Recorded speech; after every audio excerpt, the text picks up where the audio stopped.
नमस्कार दोस्तों, आज मैं आपको एक ऐसी बुढ़िया की कहानी सुनाने जा रही हूँ जो स्वभाव से बहुत ही कंजूस थी।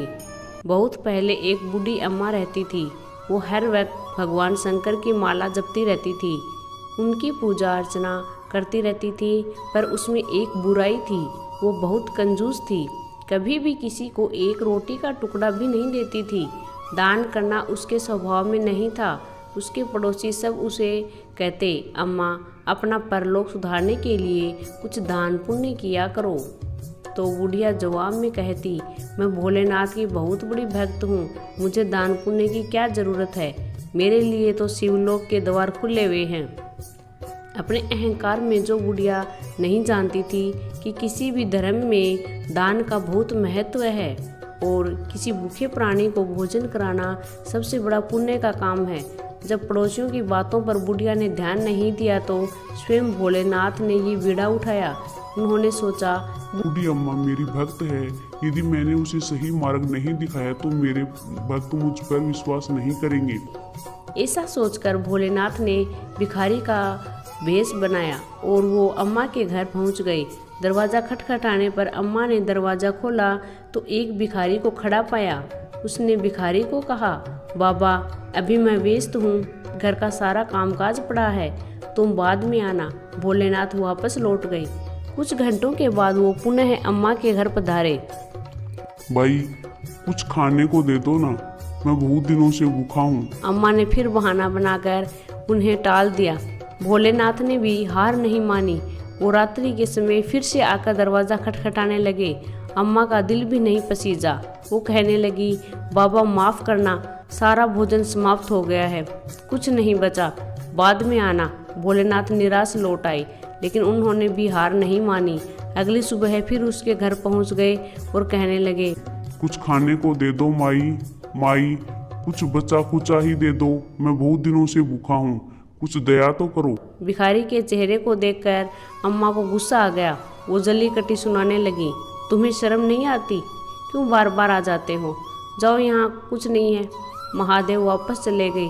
कुछ दिन बाद अम्मा का जीवन काल समाप्त होने को आया। यमलोक से 2 यमदूत उन्हें लेने आए।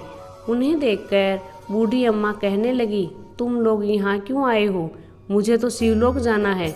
मैं तो रोज सुबह शाम भोलेनाथ का स्मरण करती हूँ, पूजा पाठ करती हूँ। यमदूत बोले, केवल शिव जी की पूजा करने से कुछ नहीं होता, साथ में अच्छे कर्म भी करने पड़ते हैं। तूने कौन सा पुण्य का काम। अम्मा हताश होकर बोली, ठीक है, पर मुझे एक बार महादेव जी के दर्शन करवा दो। अच्छा ठीक है। और उसे शिवलोक लेकर पहुँचे। महादेव को देखते ही अम्मा उनके पैरों में गिर पड़ी और गिड़गिड़ाने लगी, प्रभु मैं तो दिन रात आपके नाम की माला जपती थी, फिर मुझे शिवलोक में प्रवेश का अधिकार क्यों नहीं मिल सकता। महादेव ने उसे समझाते हुए कहा, अम्मा तुमने मेरी भक्ति की, पर वो काफी नहीं है। दान पुण्य करना सबसे बड़ा धर्म होता है, लेकिन तुमने अपने जीवन काल में अन्न का एक दाना भी किसी को नहीं दिया है, किसी भूखे को भोजन नहीं कराया। मैं तेरे द्वार पर 4 बार आया, पर तूने हर बार बहाना बनाकर मुझे टरका दिया। तेरी कंजूसी ही तेरे शिवलोक के रास्ते में बाधा बनी है। अम्मा की आंखों से झरझर आंसू बहने लगे। उसने कहा, मुझे माफ़ कर दीजिए, मुझसे बहुत बड़ी गलती हो गई, मेरी आंखों पर पर्दा पड़ा था, एक मौका दे दीजिए। महादेव जी को अम्मा पर दया आ गई। अच्छा ठीक है, मैं तुम्हें एक अवसर देता हूँ, तू वापस धरती पर जा, वहाँ जाकर पुण्य का काम कर। 7 दिन की अवधि तेरे पास है, इस अवधि का जीवन उपयोग कर सकती है, कर ले। बुढ़िया खुश होकर अपने पुराने शरीर में प्रवेश कर धरती पर अपने पुराने घर में लौट गई। अब तो उसका जीवन ही बदल गया। वो रोज दान पुण्य करने लगी। कोई भी भिखारी उसके दरवाजे पर आता तो हलवा पूरी तथा तरह तरह के पकवान बनाकर प्रेम से खिलाती। रोज अच्छा भोजन बनाकर मार्ग में बैठे भिखारियों को बांटने जाती। 1 सप्ताह तक बुढ़िया ने खूब पुण्य कमाया। मरने से पहले घर की सभी वस्तुएं, बर्तन, वस्त्र, अनाज, यहाँ तक कि सोने के गहने भी सब लोगों को बांट दिए। मृत्यु का समय आते ही उसने देह त्याग किया और शिवलोक चली गई। इस तरह भोलेनाथ ने कंजूस बुढ़िया का जीवन बदल दिया। दोस्तों, आप भी जान गए होंगे कि जीवन में दान पुण्य की कितनी महिमा है। भूखे को भोजन और प्यासे को पानी पिलाना बहुत पुण्य का काम है। इसे अपने जीवन में ज़रूर उतारें।